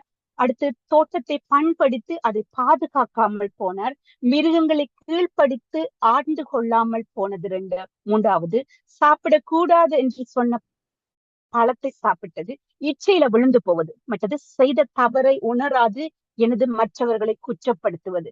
அப்ப நாம இந்த 5 காரியங்களும் தேவனுடைய கட்டளைக்கு, அதாவது முதலாவதாக தேவனுடைய கட்டளை என்னவோ அதற்கு படிந்து நடக்கிறவர்களாக நாங்க முதலாவது நம்மளை தாழ்த்தி கொள்ள வேண்டும். அப்படி தாழ்த்தி கொள்ளும் போதுதான் ஒவ்வொரு காரியங்களையும் தேவனுக்கு பிரியமான காரியங்களை நாங்க செய்யக்கூடியதாக இருக்கு.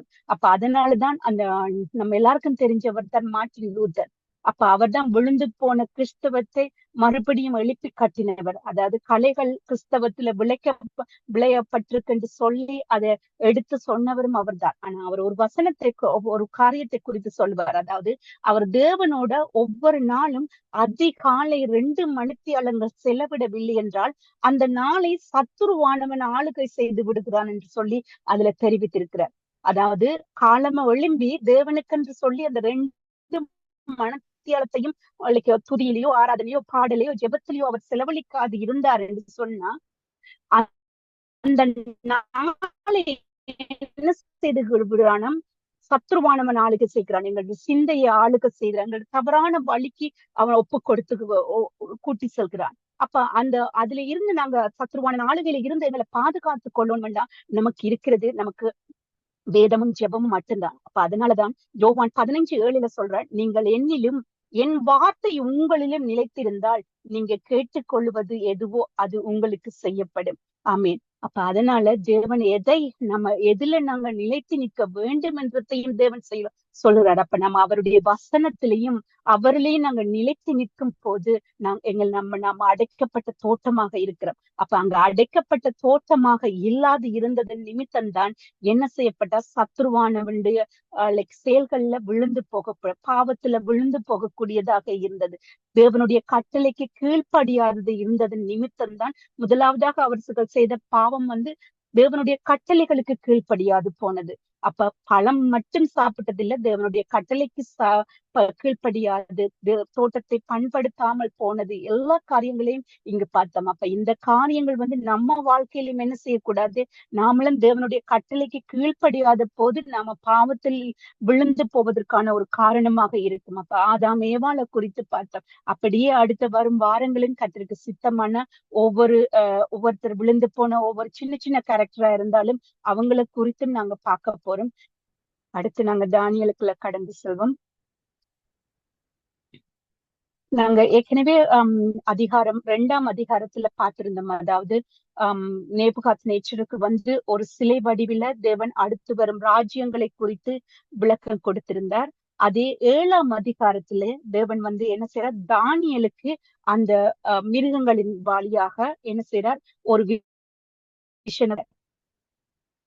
அதுவே 8ஆம் அதிகாரத்துல என்ன செய்யறார், தேவன் அந்த மேதியா பர்ஷியாவையும் அங்க 2 ராஜ்யங்களை குறித்து தான் சொல்றார். ஒன்று அதாவது பாபிலோன் முடிந்து போகிற 3வது வருஷத்துலதான் 2வது விஷன் தானியலுக்கு கொடுக்கப்படுகிறது. அப்ப அந்த தானியலுக்கு 2வது விஷன்ல என்ன செய்யப்படுகிறார், அப்ப அந்த இடத்துல மேதியா பர்ஷியாவையும் குறித்து அடுத்து வர கிரேக்க ராஜ்யத்தை குறித்தும் அந்த கிரேக்க ராஜ்யத்துல இருந்து வரப்போகிற அந்தி கிறிஸ்துவின் சாயலாக, அதாவது அவனுக்கு முன்மாதிரியாக இருந்த எபிமனாச பற்றியும் தான் அங்கு 8ஆம் அதிகாரத்துல குறிக்கப்பட்டதை நாங்க பாக்குறோம். அப்ப நாங்க இங்க 2ஆம் அதிகாரத்தையும் 7ஆம் அதிகாரத்தையும் நாங்க சேர்த்து பார்க்க போறோம். அதாவது பாபிலோனின் தலை பசும் பொன் என்று சொல்லப்பட்டதை பார்த்தோம். நாங்க ஏற்கனவே கடந்த வாரம் 4 வகையான மிருகங்களை குறித்து வெளிப்படுத்தல பார்த்தோம். ஒன்று சமுத்திரத்துல இருந்து எழும்பி வாரத்தை பார்த்தோம், வானத்தில இருந்து வலு சர்பத்தை பார்த்தோம், சமுத்திரத்துல இருந்து அந்தி கிறிஸ்துவன் ராஜ்யம் வாரத்தை பார்த்தோம், பாதாளத்துல இருந்து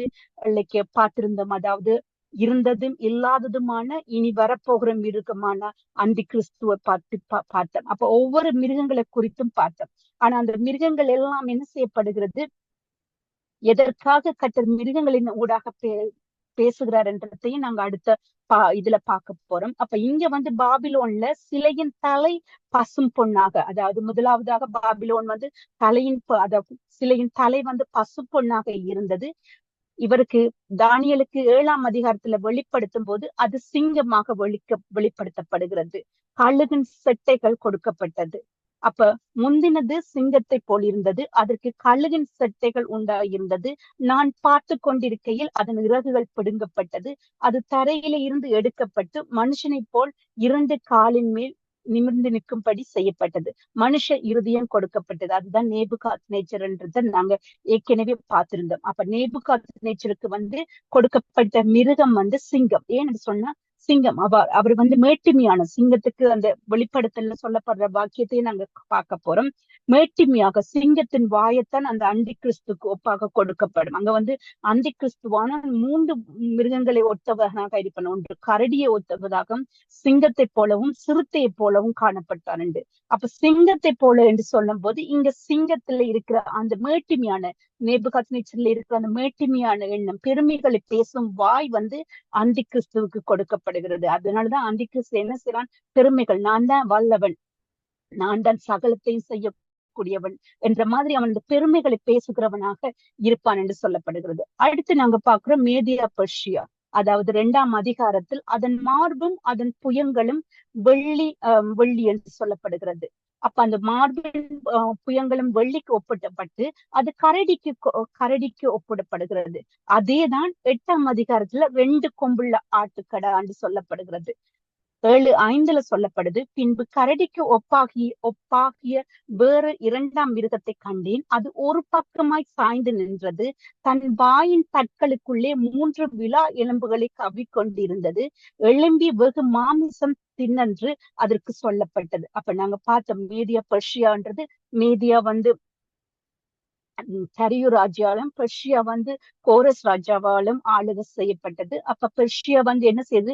அதுக்கு ஒரு பக்கம் சாய்ந்து நின்று அது பெர்ஷியா வந்து வல்லமை கூடிய நாடாகவும் மீடியா வந்து வல்லமை குறைந்ததாகவும் காணப்பட்டது. அதனாலதான் அதுல 3 விலா எலும்புகளை கவ்விக்கொண்டிருந்ததுன்றதையும் நாங்க பார்த்தோம். அதுதான் 3, அதாவது 120 நாடுகளுக்குள்ளேயும் 3 ராஜ்யங்கள் மிகவும் வல்லமையான ராஜ்யமா இருந்தது. எகிப்து, பாபிலோன், லிடியா, இந்த 3 ராஜ்யங்கள். அதனாலதான் 3 விலா எலும்புகளை கவ்விக்கொண்டிருந்தது என்றதையும் நாங்க குறித்து ஏற்கனவே பார்த்தோம். நான் என் கண்களை 8ஆவது அதிகாரத்துல அதே ராஜ்யத்தை குறித்து சொல்றான். நான் என் கண்களை ஏறெடுத்து பார்த்தேன், இதோ 2 கொம்புள்ள ஒரு ஆட்டுக்கடா ஆற்றுக்கு முன்பாக நின்றது. அந்த 2 கொம்புகளும் உயர்ந்தவைகளாக இருந்தது. ஆகிலும் அவைகளில் ஒன்று மற்றதை பார்க்கலும் உயர்ந்தது. உயர்ந்த கொம்பு பிந்தி முளைத்திட்டு. அப்ப இங்க என்ன, அந்த ஆட்டுக்கடா மேற்கும் வடக்கும் தெற்கும் பாய்கிறதை கண்டேன். ஒரு மிருகமும் அதன் முன்னே நிற்கக்கூடாது இருந்தது. அதன் கைக்கு தப்பி விப்பார் யாரும் இல்லை. அது இஷ்டப்படி செய்து வல்லமை கொண்டது. அப்ப இந்த 120 நாடுகளையும் என்ன செய்தாங்க? மேதியா தரியும் கோரஸ் மன்னர்களும் என்ன செய்தாங்க? சகல நாடுகளையும் வந்து தங்களுடைய ஆளுகையின் கீழே கொண்டு வந்தாங்க. அப்ப அவங்க இஷ்டப்படி, அதாவது இவங்க மிகவும் வல்லமையான ஒரு ராஜ்யமாக மேதியா பெர்ஷியா காணப்பட்டது என்று சொல்லப்படுது. அடுத்து வந்து கிரேஸ், அதாவது 2ஆவது அதிகாரத்துல சொல்லப்படுது, அதன் வாயிரும் அதன் தொடையும் வெண்கலம், கிரேக்க ராஜ்யத்தை. இது வந்து சிறுத்தைக்கு ஒப்புவிக்கப்படுகிறது. அதாவது நாங்க ஏற்கனவே பார்த்தோம், இங்க வந்து சிவிங்கி என்று டிரான்ஸ்லேட்ல கொடுத்திருக்கு, அது லெப்பர்ட், சிறுத்தை என்றதையும் பார்த்தோம். அதாவது 7:6 சொல்லப்படுது, அதன் பின்பு சிவிங்கியை போல் இந்த வேறொரு மிருகத்தை கண்டேன். அதன் முதுகின் மேல் பச்சையின் செட்டைகள் 4 இருந்தது. அந்த மிருகத்துக்கு 4 தலைகளும் உண்டாயிருந்தது. அதற்கு ஆளுகை அளிக்கப்பட்டது. அப்ப நாங்க அது வந்து அலெக்சாண்டர், அதாவது கிரேக்க ராஜ்யம் வந்து அலெக்சாண்டர், அதாவது சிறுத்தையை போல இருந்த, சிறுத்தை எப்படி பாயுமோ அப்படி பாய்ந்து, அதாவது அவர் 11 வருஷத்துக்குள்ள கிட்டத்தட்ட 70 நாடுகளை வந்து என்ன செய்தார்? தன்னுடைய ஆளுகையின் கீழே கொண்டு வந்தார். அப்ப அந்த சிறுத்தையை போல இருந்த அதுக்கு 4 சட்டைகள் கொடுக்கப்பட்டது. அதுதான் அவருடைய சேனை தளபதிகள், 4 ஜெனரல்ஸ். அப்ப அவங்க 4 பேரும் வந்து லசிமெக்கஸ், ஹசாண்டர், டொலாமி, செலுக்கஸ். அந்த 4 பேரும் என்ன செய்தாங்க? இவர் இறந்ததும் என்ன செய்தாங்க? இவர் 33 வயதுல பாபிலோன்ல ஒரு காய்ச்சலின் நிமித்தம் அலெக்சாண்டர் இறந்த போது, அவர் இறந்ததும் என்ன செய்யப்படுகிறார்? அந்த 4 பேரும் சேர்ந்து அவருடைய ராஜ்யங்களை பகிர்ந்து கொள்கிறார். அப்ப எகிப்தின் தெற்கு பகுதியை பலாமியையும் எடுத்துக்கொள்றார். கிழக்கு பகுதி சிரியாவை வந்து செலுக்கஸ் எடுத்துக்கொள்றார்.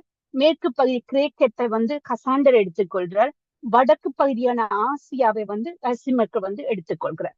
அப்ப இந்த 4 பேரும் வந்து பகிர்ந்து கொண்ட இந்த ராஜ்யங்கள் தான், இந்த ராஜ்யத்துல இருந்துதான் என்ன செய்யப்படுறது? வெளிப்படுத்தல பார்த்திருப்போம். இந்த ராஜ்யத்துல இதுக்கிடையில ஒரு சின்ன கொம்பு எழும்பிச்சென்று சொல்லப்படுது. அந்த சின்ன கொம்பு தான் அந்தி கிறிஸ்துவுக்கு நிகரான ஒரு நிழலாட்டமாக அவன் எபிவனாஸ் இருந்தான். அப்ப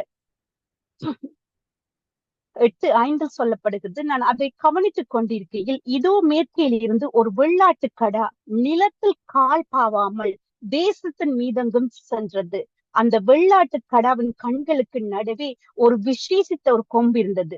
நீங்க பார்க்கக்கூடியதா இருக்கு. வெள்ளாட்டு கடா, அதாவது ஆடு வந்து ஒரு தாவு ஒரு தாவு தாவிச்சுண்டா ஒரு இடத்தை தாண்டி போகும்.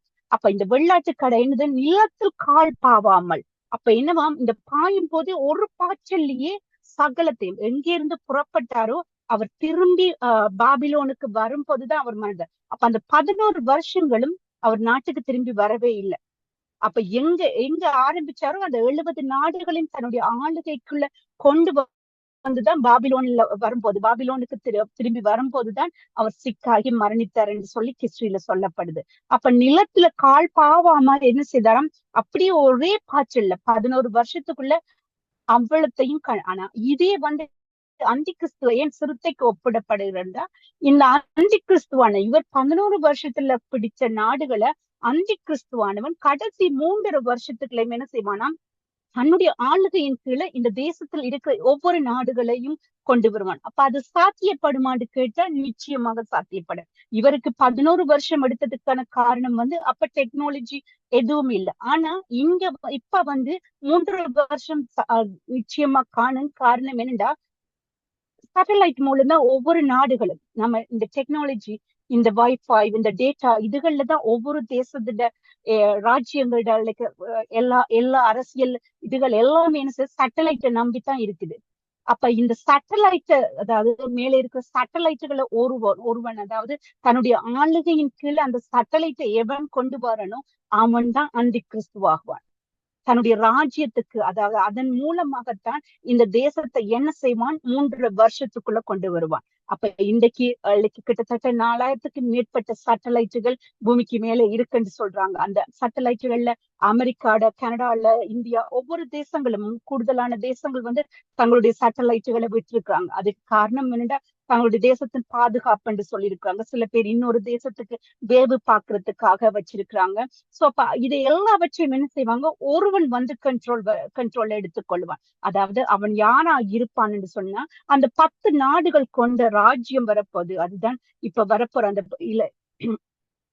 அதாவது யூரோப்ல இருக்க அந்த 10 நாடுகளும் கொண்டு ஒரு ராஜ்யம். அப்ப அமெரிக்கா தேசம் வந்து விழுந்து போகும்போது, அதாவது அதன் பணப்பிரமதி விழுந்து போகும் போது, 3ஆம் உலக யுத்தத்துக்கு பிறகு என்ன செய்யப்படும், ஈரோ என்ற அந்த பணம் தான் என்ன செய்ய போது வரப்போகிறது. அந்த ராஜ்யம் 10 நாடுகள் கொண்ட ராஜ்யம் வரும்போது, அந்த ராஜ்யத்துல இருந்து ஒருவன் எழும்பி 3 ராஜ்யத்தை தனக்கு கீழே கொண்டு வந்து, வெளிப்படுத்தல நாங்க வெளிவா வசனத்தோட நாங்க பார்க்க போறோம். பட் நான் அதை ஸ்டோரியாக சொல்லிட்டு போறேன். இப்ப அந்த 3 ராஜ்யங்களை தனக்கு கீழே கொண்டு வந்து அவன் என்ன செய்ய போறான், இந்த 3 வருஷத்துக்குள்ள தனக்கு கீழே சகல ராஜ்யங்களையும் ஆளுகை செய்ய போறான். அப்ப அதனாலதான் இங்க அவனுக்கு சொல்லப்பட்டது என்னது, அவன் எப்படிப்பட்டவனாக இருப்பான், சிறுத்தையை போலவும் சிங்கத்தை போலவும். சிறுத்தையை போல அவ்வளவு வேகமாக ஓடத்தக்கதாகவும், சிங்கத்தை போல பெருமை பேசக்கூடிய வாயாகவும், அடுத்து வந்து கரடி போல அந்த 10 ராஜ்யம் என்ன செய்யும்,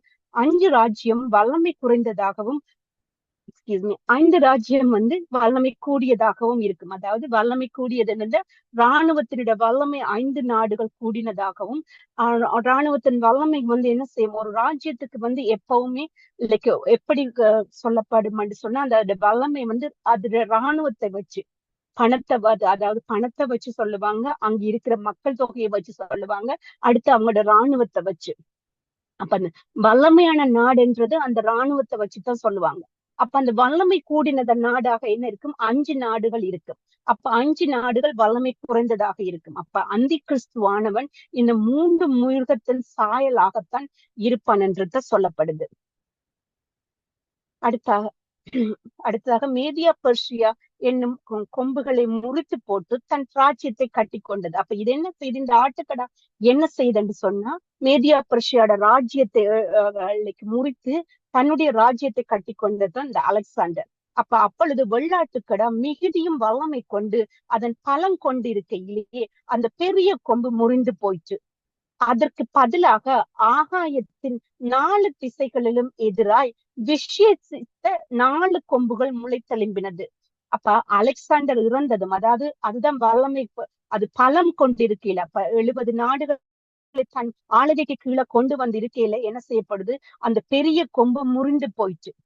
அப்ப அது முறிந்து போகவும், அது 4 திசைகளுக்கு எதிராகவும் விசேஷித்த 4 கொம்புகள் முளைத்தெழும்பிட்டு. அப்ப இந்த பெரிய கொம்பு எப்படி விசேஷித்த கொம்பாக இருந்துச்சுதோ அதே மாதிரிதான் இந்த 4 கொம்புகளும் விசேஷித்த கொம்புகளாக இருந்தாங்க. ஏண்டா அந்த அலெக்சாண்டர் ஜெயம் வெற்றி கொள்றதுக்கு காரணமே இந்த 4 சேனாதிபதிகளும் தான். இந்த 4 ஜெனரலும் தான் என்ன செய்தாங்க, அவங்களுக்கு வெற்றிக்கு காரணமாக இருந்தது. அதனாலதான் தேவன் அவங்களை குறித்து சொல்லும் போது அவங்களும் விசேஷித்த 4 கொம்புகள் முளைத்தெழும்பினது.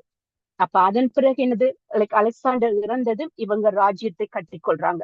அடுத்ததாக நாங்க ரோம ராஜ்யத்தை பற்றி பார்க்க போறோம். அதாவது 2ஆம் அதிகாரத்துல சொல்லப்படுது, அதன் கால்கள் இரும்பும் அதன் பாதங்கள் பாதி இரும்பும் பாதி களிமண்ணுமாய் இருந்தது. அப்ப இந்த ரோம ராஜ்யம் என்ன செய்து, களிமண்ணும் பாதி இரும்புமாக இருந்தது. எப்படி களிமண்ணும் இரும்பும் சேராதோ அப்படித்தான் இந்த ரோம ராஜ்யம் ஈஸ்ட் ரோம் வெஸ்ட் ரோம் என்று 2ஆக பிரிக்கப்பட்டு இருந்துச்சு. ஆனா 2 ராஜ்யங்களும் என்ன செய்வாங்க, அவங்களுக்கு சம்பந்தம் கொள்ளுவாங்க, எல்லாம் செய்வாங்க. ஆனா 2 ராஜ்யமும் ஒரு தனிப்பட்ட ராஜ்யம் மாதிரியாகவே இருந்துச்சு. அப்ப இது என்ன செய்யும், இரும்பை போல உரமாயும் எல்லாவற்றையும் நொறுக்கி, அதாவது எல்லா ராஜ்யங்கள் ரோம ராஜ்யம் வர்றதுக்கு முன்னாடி இருந்த சகல ராஜ்யங்கள், பாபிலோன், மேதியா, பெர்ஷியா, கிரேக்க ராஜ்யம் எல்லாத்தையும் என்ன செஞ்சுச்சா, இது நொறுக்கி போட்டது. இரும்பை போல அவை எல்லாவற்றையும் நொறுக்கி தகர்த்தி போட்டுட்டுது. 7:7 சொல்லப்படுது, அதற்கு பின் ராத்தரிசனங்கள் 4ஆம் மிருகத்தை கண்டேன், அது கொடியவும் பயங்கரமும் மகா பலத்ததுமாய் இருந்தது. அதற்கு பெரிய இரும்பு பற்கள் இருந்தது. அது நொறுக்கி பட்சித்து மீதியானவர்களை தன் கால்களால் மிதித்து போட்டது. அது தனக்கு முன்னிருந்த எல்லா மிருகங்களை பார்த்தும் வேறு உருவமாய் இருந்தது. அதற்கு 10 கொம்புகள் இருந்தது. அப்ப அந்த 10 கொம்புகள் என்னன்றதை நாங்க ஏற்கனவே பார்த்தோம் கடந்த வாரம். 10 கொம்புகள் என்றது ராஜ்யங்களை குறிக்கும், இல்லாட்டி 10 ராஜ்யங்களை உடைய ஒரு ராஜ்யமாக என்ன செய்வது அந்த ரோம ராஜ்யம் இருந்துச்சு. அது நமக்கு எல்லாருக்குமே தெரியும். ஏனென்றா போப்பாண்டவருக்கு கீழே 10 நாடுகள் கொண்ட ஒரு ராஜ்யம் நடந்தது. அந்த ஆளுகை எப்பவுமே நம்ம ஒரு விஷயத்த பார்க்கக்கூடியதா இருக்கும். எப்பவுமே வரப்போற காரியங்களுக்கு முன்னதாக ஒரு நிழலாட்டம் தேவன் கொடுத்திருப்பார். அந்த நிழலாட்டம் தான் போப்பாண்டவர்களுக்கு 10 நாடுகள் கொண்ட ஒரு ராஜ்யம். இனி வரப்போற அந்தி கிறிஸ்துவின் ராஜ்யமும் எப்படிப்பட்டதாக இருக்கும், அந்த 10 நாடுகள் அதே அது ஆச்சரியப்படக்கூடிய ஒரு விஷயம் என்னென்றா, அந்த போப்பாண்டவர் ராஜ்யத்துல இருந்த அந்த 10 நாடுகளும் என்ன வேற பெயர்களை கொண்டு அழைக்கப்பட்டதாக அந்த நேரத்துல இருந்துச்சு. ஆனா அதே 10 நாடுகள் தான் என்ன செய்ய போகுது, இப்ப அந்தி கிறிஸ்துவின் ராஜ்யத்துல 10 நாடுகளாக யூரோப் யூனியன்ல இணைந்திருக்கு. அப்ப அந்த நாடுகள் மூலமாக எப்படி அந்தி கிறிஸ்துவானவன் வரப்போறதோ அதே மாதிரிதான் போப்பாண்டவர் 10 நாடுகள் கொண்ட ஒரு ராஜ்யத்தின் கீழே ராஜ்யபாரம் செய்தார். அந்த நேரத்துல தான் நம்மட பேதுரு எல்லாரும் இரத்த சாட்சியாக மறிச்சதை நாங்க காணக்கூடியதாக இருக்கும். அப்ப அந்த ராஜ்யத்துக்கு முற்றுப்புள்ளி வச்சவர் யாருன்றதும் எங்களுக்கு தெரியும். அதுதான் நெப்போலியன். பிரான்ஸ்ல இருந்து வந்து அவர்தான் நெப்போலியன் தான் அவரை பிடித்து சிறையில் இட்டிருப்பார். அந்த சிறையிட்டு அந்த ராஜ்யத்துக்கு ஒரு முற்றுப்புள்ளிய தேவன் நெப்போலியன் மூலமாக அதை செய்திருப்பார். அப்ப இங்க அடுத்து நாங்க பார்க்க போறது இங்க எபிபனஸை பற்றி நாங்க 11ஆம் அதிகாரத்துல டீட்டெயில பார்க்க முடியும். தானியேல் 11ஆம் அதிகாரத்துலதான் அவரை குறித்து என்னத்துக்காக அவர் அப்படி ஒரு ஒரு கொடூரமான மனுஷனாக ஏன் அப்படி உருவாக்கப்பட்டார் என்றதுக்கான காரணம் எல்லாம் அங்க சொல்லப்பட்டிருக்கும். அப்ப அந்த 11ஆம் அதிகாரத்துல நாங்க அவரை டீட்டெயிலா நாங்க பார்க்க போறோம். அதுதான் அந்த சிறிய கொம்பை குறித்து 11ஆம் அதிகாரத்துல பார்ப்போம். அடுத்து நாங்க அந்தி கிறிஸ்துவையும் கர்த்தருடைய நாளை குறித்தும் பார்க்க போறோம். அதாவது அந்தி கிறிஸ்து எப்படிப்பட்ட, கர்த்தருடைய நாள்ன்றது நமக்கு எல்லாருக்குமே தெரிஞ்சது. கர்த்தருடைய நாள்ன்றது அது கர்த்தர் பகிரங்கமாக வரப்போகிற நாள். அதுதான் ஒலிவு மலையில கர்த்தர் 1000 பரிசுத்தவான்களோட இறங்குவதுதான் கர்த்தருடைய நாள். அது பகிரங்கமாக இறங்குவதுதான் சொல்கிறார். அதாவது 2 தெசலோனிக்கேயர் 2:3 எவ்விதத்திலும் ஒருவனும் உங்களை மோசம் போக்காத படிக்க எச்சரிக்கையாக இருங்கள். ஏனெனில் விசுவாச துரோகம் முந்தி நேரிட்டு கேட்டின் மகனாகிய பாவ மனுஷன் வெளிப்பட்டாலொழிய அந்த நாள் வராது. அப்ப நமக்கு எல்லாருக்குமே தெரியும் கேட்டின் மகன் யாருன்றது தெரியும். அதாவது சாத்தானி மகனாகத்தான் அந்தி கிறிஸ்துவானவன் வருகிறான். அப்ப கேட்டின் மகன் பாவ மனுஷன். அந்த பாவ மனுஷன் வெளிப்படும் போதுதான் அந்த நாள், கர்த்தருடைய நாள் வருமா. அதுதான் அந்த ஒலிவு மலையில கர்த்தர் ஆயிரம் பரிசுத்தவான்களோட வந்து இறங்கும் போது உருவாக்கப்படுற யுத்தத்துக்கு பேர் தான் அர்த்தம யுத்தம் என்று சொல்லப்படுகிறது. அப்ப அந்த யுத்தம் வந்து அவன் அந்திகிறிஸ்துவானவன் எப்படிப்பட்டவன்றதையும் அங்க சொல்லப்படுகிறது. அதாவது அதே தெசலோனிக்கேயர் 2:4 அவன் எதிர்த்து நிற்கிறவனாயும் தேவன் எனப்படுவது ஆராதிக்கப்படுவது எதுவோ அவை எல்லாவற்றுக்கும் மேலாக தன்னை உயர்த்துகிறவனாயும் தேவனுடைய ஆலயத்தில் தேவனை போல் உட்கார்ந்து தன்னைத்தானே தேவன் என்று காண்பிக்கிறவனாயும் இருப்பான். அப்ப தேவன் தன்னை தேவன் என்று சொல்லி தன்னை சிலை செய்து வணங்கும்படி செய்யற ஒருத்தனாகத்தான் அந்த கிறிஸ்து இருப்பான். அப்ப அவனுடைய அக்கிரமக்காரனுடைய வருகை சாத்தானுடைய செயலின்படி என்ன செய்ய வல்லமையாக அவன் தான் சகல அதிகாரங்களை வெளிப்படுத்தல். நாங்க சாத்தான் வந்து வலு சர்ப்பம் வந்து சகல அதிகாரங்களையும் அந்த மிருகத்துக்கு கொடுத்தது என்று சொல்லக்கூடியதாக இருக்கு. அப்ப அந்த அந்தி கிறிஸ்துவானவனுக்கும்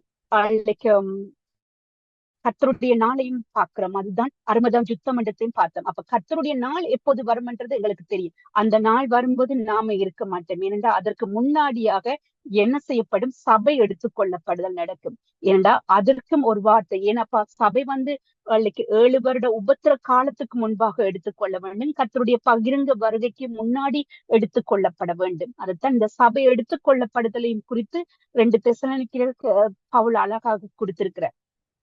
2:6 சொல்ற, அவன் தன் காலத்தில் வெளிப்படும் படிக்கு இப்போது அவனை தடை செய்கிறது இன்னதென்றும் அறிந்திருக்கிறீர்கள். அதாவது அந்தி கிறிஸ்துவானவன் வெளிப்படுவதற்கு தடையாக இருக்குதா, அது இன்னதென்றும் அறிந்திருக்கிறீர்கள்.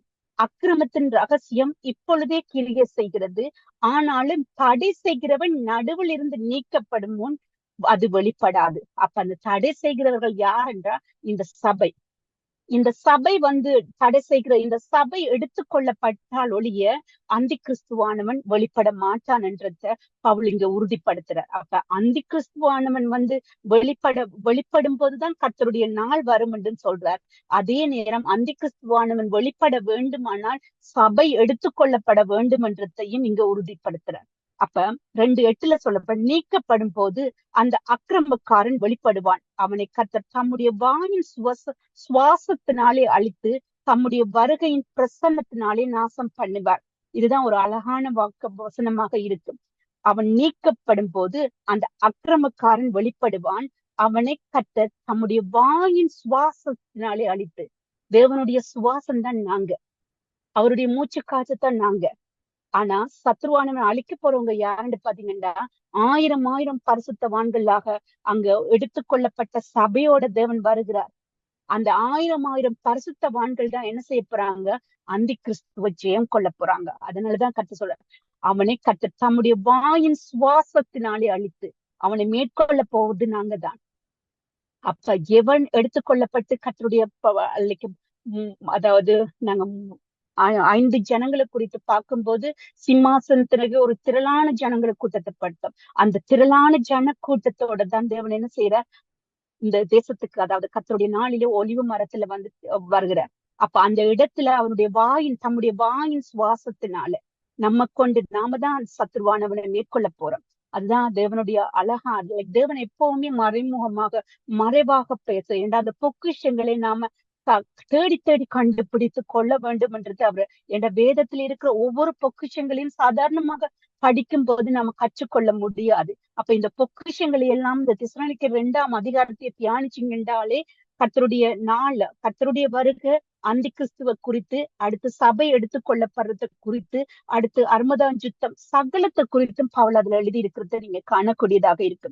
அதனாலதான் வெளிப்படுத்தல் 14 சொல்லுது, இவர்கள் ஆட்டுக்குட்டியானவரோடு யுத்தம் பண்ணுவார்கள். ஆட்டுக்குட்டியானவர் கர்த்தாதி கர்த்தரும் ராஜாதி ராஜாவுமாய் இருக்கிறபடியால் அவர்களை ஜெயிப்பார். அவரோடு கூட இருக்கிறவர்கள் அழைக்கப்பட்டவர்களும் தெரிந்து கொள்ளப்பட்டவர்களும் உண்மை உள்ளவர்களுமாய் இருக்கிறார். அப்ப அங்க என்ன செய்யறார்? வாயின் சுவாசத்தினாலே அழிப்பார் அந்த கிறிஸ்துவ சொல்றவர் சொல்லப்படுது. அதே வெளிப்படுத்தல யாரு அவர் கூட இருப்பார் என்றதை இங்க உறுதிப்படுத்துது. கர்த்தாதி கர்த்தரும் ராஜாதி ராஜாவுமா இருக்கிறபடியா அவர்களை ஜெயிப்பார். அவரோடு கூட இருக்கிறவர்கள் அழைக்கப்பட்டவர்களும் தெரிந்து கொள்ளப்பட்டவர்களும் உண்மை உள்ளவர்களுமாய் இருக்கிறார்கள். சோ அந்த யுத்தத்துல பங்கு கொள்ளப்படுகிறது எடுத்துக்கொள்ளப்பட்ட சபை. அடுத்ததாக ஒரு காரியத்தை மட்டும் பார்த்து போறோம், ஒரு எக்ஸ்ட்ராவா ஒரு 2 minutes. அதுதான் 1000 வருட அரசாட்சி. அந்த 1000 வருட அரசாட்சி குறித்து 7ஆம் அதிகாரத்திலையும் தானியேல்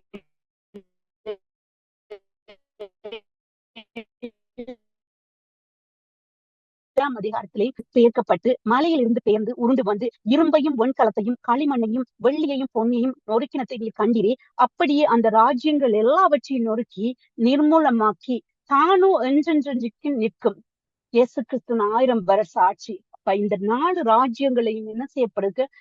நொறுக்கி போட்டு என்ன செய்யப்பட அவருடைய 1000 வருஷ அரசாட்சி. அதே 7:13 நான் பார்த்து கொண்டிருக்கையில் இதோ மனுஷகுமாரனுடைய சாயலான ஒருவர் வானத்து மேகங்களுடன் வருகிறார். அவர் நீண்ட ஆயுசு உள்ளவர். அவர் சமூகத்தில் கொண்டு வரப்பட்டார். 7:14 சகல ஜனங்களும் ஜாதியரும் பாஷக்காரரும் அவரை சேவிக்கும்படிக்கு அவருக்கு கர்த்தத்துவமும் மகிமையும் ராஜரிகமும் கொடுக்கப்பட்டது. அவருடைய கர்த்தத்துவம் நீங்காத நித்திய கர்த்தத்துவம், அவருடைய ராஜ்யம் அழியாதமாய் இருக்கிறது. அப்ப இந்த கர்த்தருடைய 1000 வருஷ அரசாட்சி குறித்து இன்னொரு அழகான ஒரு விஷயம், அது ஒரு நிமிஷம் தான். ஏசாயா 11ஆம் அதிகாரத்தை முடிஞ்ச நீங்க இன்னைக்கு நைட் ஒரு தியானிச்சு பாருங்க. 11ஆம் அதிகாரத்துல 5ஆம் வசனத்திலிருந்து 9ஆம் வசனம் கர்த்தருடைய 1000 வருஷ அரசாட்சியில இந்த பூமியானது எப்படி இருக்கும்ன்றத குறித்து சொல்லப்பட்டிருக்கு. அதாவது 11:5 நீதி அவருக்கு அரைக்கட்டும், சத்தியம் அவருக்கு இடைக்கச்சையுமா இருக்கும். 1:6 அப்பொழுது ஓனாய் ஆட்டுக்குட்டியோடு தங்கும், புலி வெள்ளாட்டு குட்டியோடு படுத்துக்கொள்ளும், கன்றுக்குட்டியும் பாலசிங்கமும் காளையும் ஒருமித்து இருக்கும், ஒரு சிறு பையன் அவன்களை நடத்துவான். பசுவும் கரடியும் கூடுமேயும், அவைகளின் குட்டிகள் ஒருமித்து படுத்துக்கொள்ளும். சிங்கம் மாட்டை போல் வைக்கோலை தின்னும். அதுதான் அழகானது. அங்க மனுஷமே இருக்காது, ஒருத்தர் துன்பப்படுத்த மாட்டாங்க. மிருகங்கள் எல்லாம் என்ன செய்யுமா? ஒன்று கூடி சிங்கம் வைக்கோலை சாப்பிடுறது சாத்தியப்படக்கூடிய காரியமா? ஆனா சிங்கம் என்ன செய்யுமா? வைக்கோலை தின்னும். பால் குடிக்க குழந்தை விரியன் பாம்பு வளையத்தின் மேல் விளையாடும், பால் மறந்த பிள்ளையோ காட்டு விரியின் புற்றில் தன்னை கையில் வைக்கும். அப்ப பாம்பெல்லாம் என்ன செய்யுமா? கைய வச்சு பிள்ளைகள் எல்லாம் விளையாடுற அளவுக்கு அந்த பாம்புகள் என்ன செய்யுது? விஷமற்று அவங்கள குத்தாத படிக்கி இருக்கும். அப்ப பறவைகள் மிருகங்கள் எல்லாமே என்ன செய்யும்? சகலதும் என்ன செய்யும்? ஜீவவாசிகளாக ஒருத்தரோட மனுஷங்களோட கூடி வாழ்றது அங்கு காணக்கூடியதாக இருக்கும். அதே 11:9 என் பரிசுத்த பர்வதம் எங்கும் தீங்கு செய்வார் ஒருவரும் இல்லை. அவருடைய அந்த 1000 வருஷ அரசாட்சியில அவருக்கு தீங்கு நினைக்கிறதுக்கு கூட மனுஷன் இருக்க மாட்டான். ஏண்டா அவ்வளவு நன்மையான காரியங்கள், நன்மையான தேசமா அந்த 1000 வருஷமும் அவர் ஆளுக்கு நீதியின் தேவன் சர்வாதிகாரியாக உட்கார்ந்து ஆட்சி செய்கிறார் என்றும் போது அந்த ஆட்சி எப்படிப்பட்டதாக இருக்கிறதுன்றத இந்த ஏசாயா 11ஆம் அதிகாரத்துல 5ஆம் வசனத்திலிருந்து 9ஆம் அதிகாரத்துக்கு மட்டும் சமுத்திரமும் ஜலத்தினால் நிறைந்திருக்கிறது போல பூமி கர்த்தரை அறிகிற அறிவினால் நிலைத்திருக்கும். சோ அப்ப அந்த கர்த்தரை அறிகிற அறிவினால என்ன நிலைத்திருப்பாங்க? அப்ப அந்த 1000 வருஷ அரசாட்சியில அந்த ஜனங்கள் என்ன செய்வாங்க? தேவனின் அன்பின் நிமித்தம் என்ன செய்வாங்க? கொஞ்சம் பேர் அன்பின் நிமித்தம் தேவனுக்கு கீழ்ப்படிந்து நடந்து கொள்வாங்க. ஆனா கொஞ்சம் பேர் என்ன செய்வாங்க? பயத்தினால, தேவனுடைய அதிகாரத்தின் நிமித்தம் பயத்தினால அவருக்கு அடிப்பாங்க. ஆனா அந்த 1000 வருஷ அரசாட்சி முடியும் போது சாத்தான் கட்டவிழ்க்கப்படுகிறான். அப்ப சாத்தான் கட்டவிழ்க்கப்படும் போது என்ன செய்யப்படுகிறாங்க? அங்கேயும் சூறையாடப்படுகிறார்கள். யாரு சூறையாடப்படுவார்கள்? கர்த்தருக்கு பயந்து நடக்கிறவங்க. அதாவது அவருக்கு அவருடைய ஆளுகை அன்பால நீங்க எதையுமே தேவனோட இணைஞ்சிருக்கும் போது நீங்க தேவனை விட்டு விலகி போக மாட்டீங்க. கர்த்தர் நமக்கு தீங்கு செய்திருவாரோ, என்ன கொலை செய்திருவாரோ, என்ன தண்டிச்சிருவாரோன்னு பயந்து இருக்கிறவன் என்ன செய்வான்? சத்ருவானவன் வந்து அவனுக்கு ஒரு பீடத்தை கொடுக்கும் போது எப்படா இதுல இருந்து விட்டு விலகி போயிருவோம் ஓடி போவாங்க. அப்படியானவங்க தான் என்ன செய்றாங்க? ஒரு கூட்டத்தை மாக்கோகு யுத்தம் அந்த 1000 வருஷ அரசாட்சி முடியும் போது அவன் மாக்கோகையும் கூட்டி சேர்த்தான் இருக்கு. அது கடலத்தனை மணல் போல இருக்குமாம் அந்த ஜனக்கூட்டங்கள். அப்ப தேவனுக்கு எதிராக அங்க சத்துருவானவன் என்ன செய்யறான்? அங்கேயும் மறுபடியும் எழும்பி வருகிறான். அப்ப தேவன் ஏன் நாம ஒரு காரியத்தை மட்டும்தான் நாங்க நினைச்சு கொள்ளணும். ஏன் தேவன் இந்த சாத்தான தேவன் நினைச்சு அழிக்க முடியாதா? தேவனுக்கு ஒரு செகண்ட் போதும் அழிக்கிறதுக்கு. ஆனா தேவன் அதை செய்யாது. கடைசி அதாவது புதிய வானம் புதிய பூமி வரும் வரையும் அந்த சாத்தானை விட்டு வைக்கிறார். அதுக்கு காரணம் என்னன்னா நாம சுத்திகரிக்கப்பட வேண்டும்.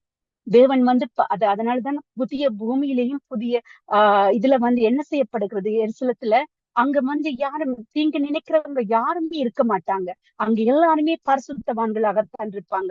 அந்த ஆட்சியைத்தான் தேவன் விரும்புறார். அங்க அசுத்தமானது எதுவுமே அங்கு உட்பிரவேசிப்பது இல்லை என்று வெளிப்படுத்தல சொல்லப்படுகிறது.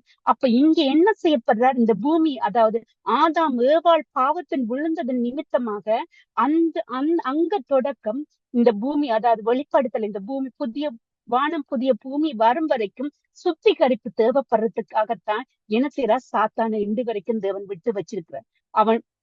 அவன் பட்சித்துக் கொள்றதையெல்லாம் பட்சித்துக் கொண்டு போகும்படி அவனிடத்துல விழுந்து போகிறவர்கள் விழுந்து போகிறார்கள். தேவனிடத்தில் அன்பா இருந்து அவருடைய அன்பை உணர்ந்தவர்கள் அவர்களோடு கூடவே இருக்கிறார்கள். அப்ப அதனாலதான் அந்த சாத்தானுக்கு தேவன் அதேதான் யோவான்ல சொல்லப்படும்.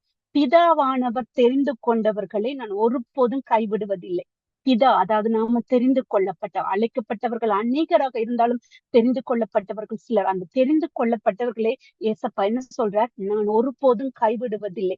அப்ப தேவனை நம்ம இருக்க பற்றி கொண்டோம் என்று சொன்னா சத்துருவானன் வலையில விழுந்து போக முடியாது. எப்படி 1000 வருஷ அரசாட்சியிலும் மக்கள் அவனுடைய இச்சையில விழுந்து போகிறாங்களோ அதே மாதிரி நாம என்ன செய்யக்கூடாது? காலம் சமீபமாக இருக்கிறது, வருகை சமீபமாக இருக்கிறது. அப்ப நாம இன்னும் அவரிலும் அவருடைய வார்த்தையிலும் நாங்க நிலைத்து நிற்க வேண்டும் என்பதுதான் இந்த தானியேல் 7ஆம் அதிகாரம் 8ஆம் அதிகாரத்துல நாங்க மிருகங்களை குறித்து படித்ததற்கான காரணம் வருங்காரியம் அதை வெளிப்படுத்தல அந்தி கிறிஸ்துவானவனுடைய ராஜ்யம் எப்படி இருக்க போதுன்றதுக்காகத்தான் அந்த 7ஆம் 8ஆம் அதிகாரத்துல தேவனுடைய அதுக்கு முன்பாக இருந்த ராஜ்யங்களை மிருகத்தின் வடிவுல ஒரு விஷனாக தானியேலுக்கு கொடுக்கப்பட்டது. கர்த்தருக்கு சித்தமான அடுத்த வாரம் 9ஆம் அதிகாரத்தை தியானிப்போம். Thank you pastor. Thank you sister. So கர்த்தருடைய வார்த்தையை கற்றுக்கொள்ளும்படி தந்த கிருபைக்காக நன்றி. கடைசியாக நாங்கள் ஜெபித்து முடிக்க போறோம். இதில் இருக்கிற யாராவது ஏவப்படுகிறார்கள் யாராவது ஜெபிக்கும்படி நான் தாழ்மையுடன் கேட்டுக்கொள்கிறேன்.